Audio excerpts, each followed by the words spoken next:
এখানে এসে উপস্থিত হয়েছি যখন পুরা বাংলাদেশ আবেগে জর্জরিত এবং বাংলাদেশের মানুষ তাদের জন্য শোকাহত। আমরা 24 জুলাই গণঅভ্যুত্থানের পরে মনে করেছিলাম বাংলাদেশ হয়তো সঠিক পথে হাঁটবে, কিন্তু দুর্ভাগ্য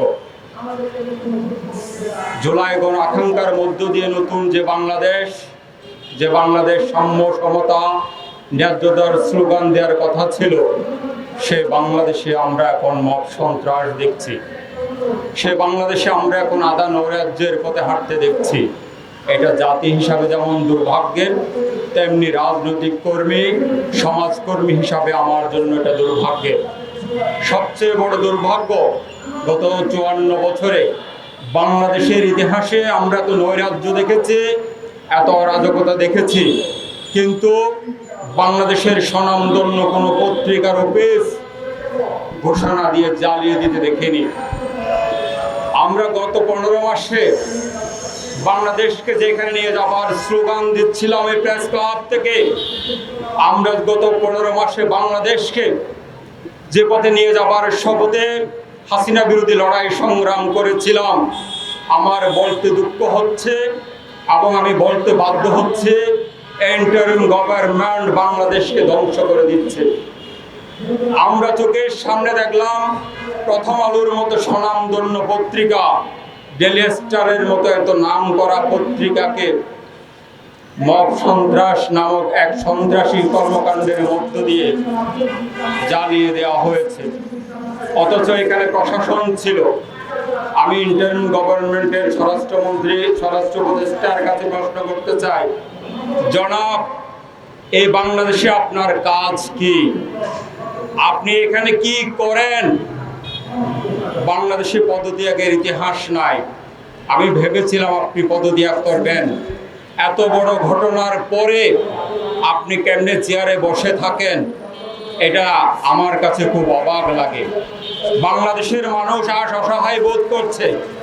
বাংলাদেশের মানুষ যারা জুলাইকে ধারণ করেছিল, ফ্যাসিবাদ বিরোধী আন্দোলন করেছিল, যারা ফ্যাসিবাদ তাড়ানোর পরে আমরা ভেবেছিলাম বাংলাদেশকে একটি স্বর্গ রাজ্যের দিকে নিয়ে যাব, কিন্তু আপনাদের মতো লোকের কারণে বাংলাদেশ এখন আদা নৈরাজ্যের পথে হাঁটছে।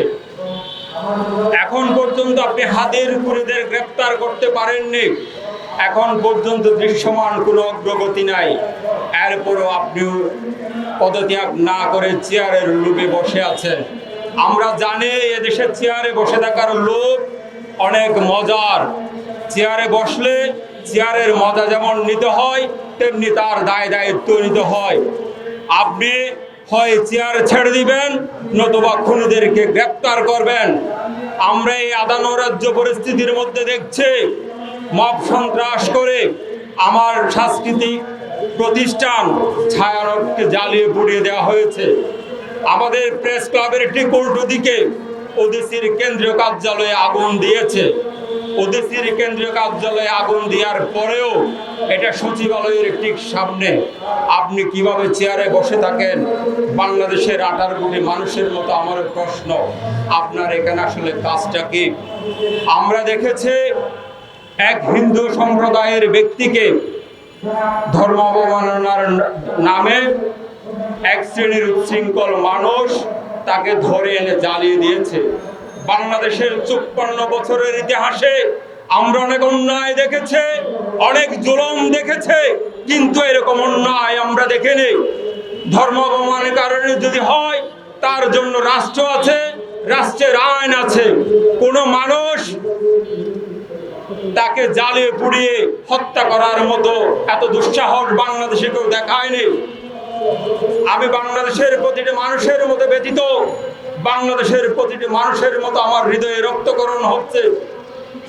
প্রফেসর ইউনূস, আপনি যখন নোবেল পুরস্কার নিয়ে আসেন, আমি গর্ব করে বলতাম আমার বাংলাদেশের সোনার ছেলে, এই দুঃখিনী বাংলার সন্তান আজকে নোবেল পুরস্কার নিয়ে আসছে। দেখো, আপনি সেই মানুষ এখন রাষ্ট্র ক্ষমতার মালিক, অথচ আপনার এই সরকারের সময় বাংলাদেশের ইতিহাসে সবচেয়ে ব্যর্থ রাষ্ট্রের তকমা দেওয়া হচ্ছে।